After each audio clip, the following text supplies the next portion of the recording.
안녕하세요. 문제해결 플랫폼 송종영 HR도입니다. 이번 테마는 40년 전 엘빈 토플러를 소환하여 변화 속에 우리들이 얼마나 발전했는지를 살펴보고자 합니다. 시작 전에 좋아요와 구독은 많은 도움이 됩니다. 2010년부터 본격적으로 시작된 코로나19는 변화와 혁신의 결과를 직접 확인시켜 주었습니다. 그럼 이 시점에서 궁금한 것은 우리는 지금 어디쯤에 와 있는가? 더 큰 지속성장을 위해서 어떻게 하여야 하는가 같은 여러 가지 질문을 하게 됩니다. 왜냐하면 변화를 어떻게 받아들이고 어떻게 행동하는가에 따라서 개인이든 기업이든 국가든 흥하기도 하고 망하기도 하기 때문입니다. 그래서 우리의 변화를 검증하기 위해서 세계에서 가장 인정받는 미래학자이면서 주로 거대 조직이나 국가 차원의 변화를 제시하였고, 대한민국에는 2001년 IMF 이후 한국의 변화에 대한 110페이지 보고서를 김대중 대통령께 제출한 제3의 물결 저자인 엘빈 토플러를 소환해 보도록 하겠습니다. 엘빈 토플러는 1980년 출간한 제3의 물결을 통하여 인류는 세 번의 큰 변화의 물결을 맞이한다고 제시하였습니다. 첫 번째는 농경시대이고, 두 번째 변화의 물결은 산업혁명이며, 세 번째 변화의 물결은 지식정보화 시대라고 제시하였습니다. 농경시대에 수렵에 의존해서 떠돌던 인류는 농사를 지으면서 정착하게 됩니다. 자신의 재산인 땅을 지키기 위해 공동생활을 하면서 부족이 생기고 국가가 형성됩니다. 이 시대의 부와 권력은 땅과 노동력의 원천이 되는 사람입니다. 그래서 전쟁이 나면 주요 전리품이 사람이었던 것입니다. 산업혁명 시대에는 기계가 등장하면서 대량 생산의 시대가 열리게 됩니다. 농경사회가 무너지면서 많은 사람들이 도시로 몰려들게 되었고, 그 시대의 부와 권력은 물건과 자본입니다. 지식정보화 시대는 컴퓨터가 등장하면서 디지털화가 진행되었고, 정보가 급격히 늘어나면서 이를 통해 새로운 지식이 급격히 창조되게 됩니다. 이 시대의 부와 권력은 정보와 지식입니다. 좀 더 구체적으로 말하면 권력이 정보와 지식으로 집중되는 시기입니다. 그럼 1980년대 한국의 실상을 살펴볼까요? 1981년에 컬러 TV가 첫 선을 보였습니다. 그 당시 강남은 농밭이었는데 1987년에 압구정동에 현대아파트가 건축됩니다. 1988년에는 서울 올림픽을 개최했습니다.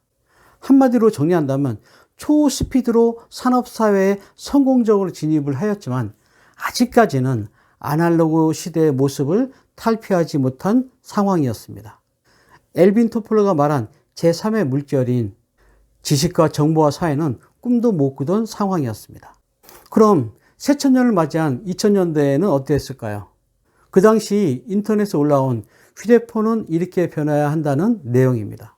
지금에서 살펴보면 웬만한 기능은 다 있는 것이라서 참 아날로그적이다는 생각이 드실 겁니다.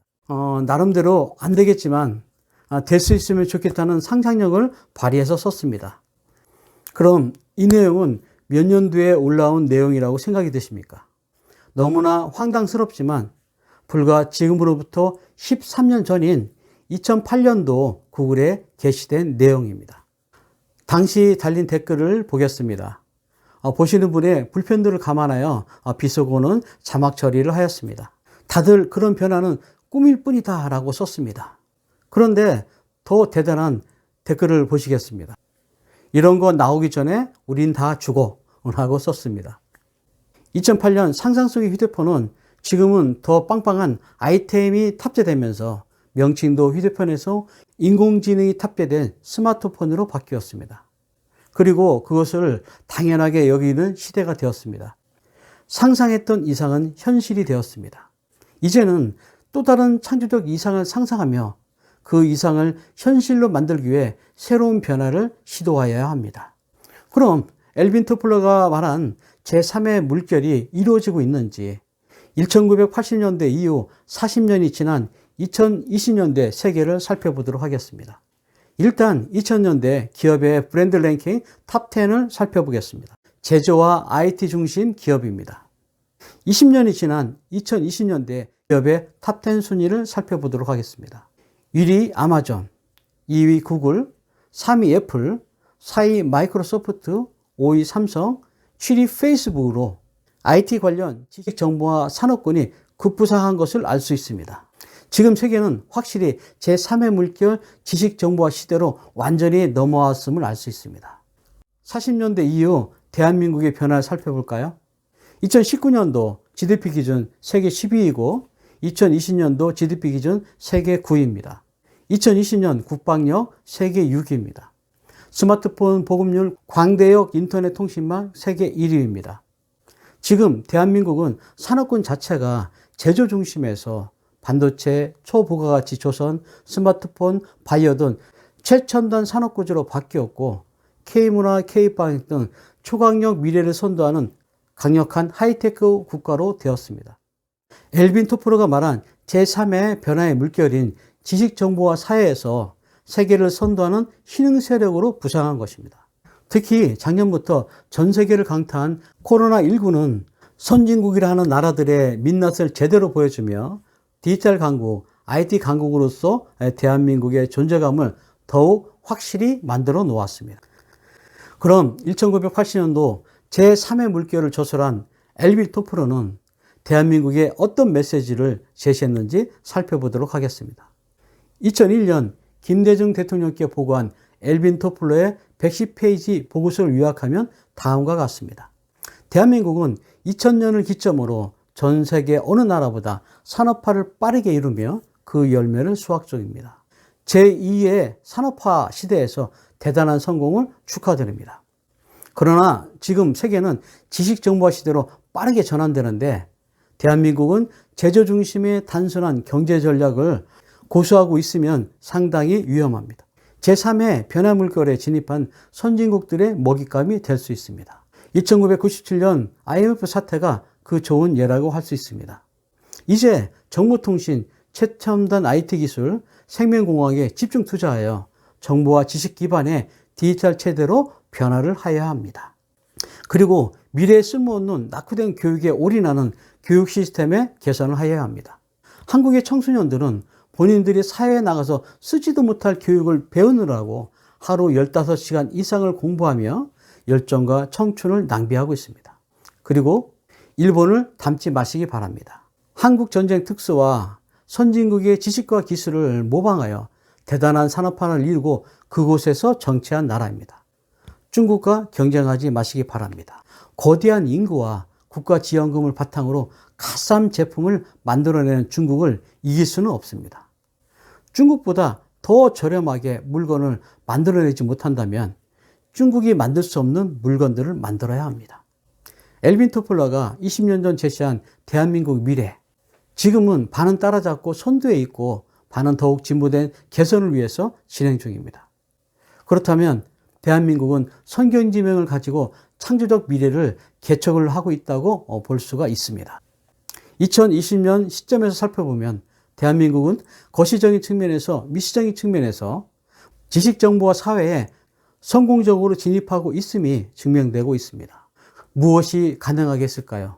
엘빈 토플러의 제안도 중요하지만 대한민국은 선견, 선제, 선점의 창조적 지속 성장을 추구했다는 것입니다. 선견, 오늘날 지식정보화 사회에 강력한 기반이 되는 인터넷 구축은 1982년도에 시작하였습니다. 정부는 미국 나사에 근무하는 정길환 박사를 초빙하여 미국에 이어 세계에서 두 번째로 인터넷을 구축하였던 것입니다. 그리고 그 기술을 주변국에 전수를 하여 주었습니다. 그런데 중요한 것은 이 사실을 아는 국민들이 그리 많지 않다는 것입니다.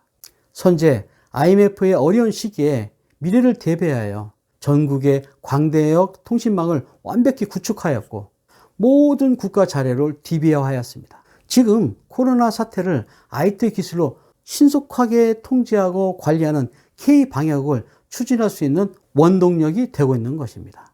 옆나라 일본은 엘빈 토플러의 말처럼 디지털 IT 분야에서 기술이 낙후되고 제대로 준비가 안 된 모습을 이 코로나 방역에서 그대로 보여주고 있는 것입니다. 선점, 이제는 지금까지 체계적으로 구축해 놓은 인프라를 통하여 IT 지식 정보와 초광대국으로 국가 산업 체제를 변신시키면서 새로운 창조적 기회를 선점하려고 더욱 노력 중에 있습니다. 단, 엘빈 토플러의 지적대로 미래 대한민국의 최첨단 산업 인프라를 활용할 주역으로 인재를 키우는 교육체제의 변환이 시급하다고 할 수 있습니다. 국가와 기업과 국민은 분명한 역할 분담이 있다고 생각합니다. 국가는 기업과 국민이 자유롭게 넓은 이상을 펼칠 토대, 즉 플랫폼을 마련해주고, 기업은 그 위에서 사명감을 가지고 창조적 국가 발전을 이루어내는 것입니다. 그리고 국민은 자신의 역할에 맞춰 창의적 아이디어로 산업 현장에서 국가 발전에 기여하는 것입니다. 이제 또 다른 성장을 위한 변화가 필요한 시점입니다. 가장 중요한 것은 변화에 임하는 우리들의 마음가짐입니다. 변화는 현재의 상태 대비 기대하는 바 혹은 목표와의 이 차이를 통해서 발생합니다. 이 차이를 통해 우리가 위기를 느끼고 줄이고자 하는 마음이 생기면 변화하고 싶은 위기의식이 생기는 것입니다. 만약 이 차이가 벌어지고 있는데도 위기를 못 느끼고 불편함이 없고 방임하면 변화는 이루어지지 않습니다. 그래서 이 변화에 대한 절박감이 중요하다는 것입니다. 차이를 줄이겠다는, 이대로 살 수 없다는 그 절박감이 이 변화를 이끄는 것입니다. 세상에서 가장 먼 거리는 어디부터 어디일까요? 머리에서 가슴까지입니다. 변화를 해야 한다고 머리로 인지를 하였지만 가슴으로 절박하게 받아들이지 않으면 변화는 이루어지지 않는다는 것입니다. 그보다 더 먼 거리는 어디부터 어디일까요? 가슴부터 발까지입니다. 변화를 머리로 인지하고 가슴으로 절박하게 받아들였지만 발로 실천하지 않으면 아무 소용이 없는 것입니다. 절박감을 가지고 변화에 임하기 위해서는 건강한 미래관을 가지셔야 됩니다. 첫째, 미래는 예측 불가능하다는 것입니다. 세상이 다양성 속에서 환경의 변화가 복잡해지고 있습니다. 어제의 상황이 오늘과도 같을 수 없습니다. 선견, 과신하지 말고 항상 변화의 불확실성에 대비해야 합니다. 둘째, 불확실성에 따라 시나리오를 세우자는 것입니다. 전방위적으로 미래에 발생할 수 있는 변화의 상황을 예의주시하면서 선제, 디테일하게 관리할 수 있는 창의적인 대안을 수립해야 합니다. 셋째, 수립된 시나리오를 디테일하게 적극적으로 실행하셔야 합니다.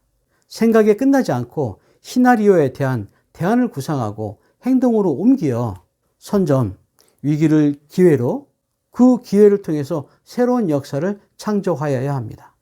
엘빈 토플러가 제시한 제3의 물결에서 대한민국이 우뚝 선 원동력은 이와 같은 선견, 선제, 선점의 혁신적인 선순환이 지속적으로 가동해서입니다.